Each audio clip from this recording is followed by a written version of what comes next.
चला आज बघूया झणझणीत फिश करीची रेसिपी। तर सर्वात अगोदर अर्धा चमच जिरे, तीळ, 2 लवंगा आणि पाव चमच फुटाण्याची डाळ ड्राय रोस्ट करून घ्यायची आहे। नंतर पाव वाटी ओलं खोबरं, 5 ते 6 लसणाच्या पाकळ्या, आल्याचा एक तुकडा, तेल ॲड करून व्यवस्थित भाजून घ्यायचं आहे।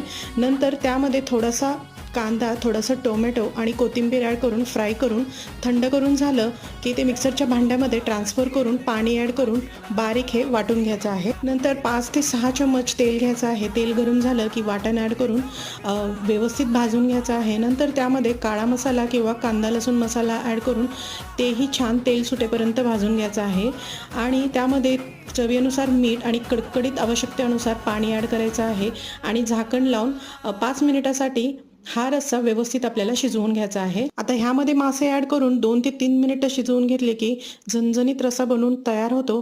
तर नक्की ट्राय करून बघा आणि चॅनल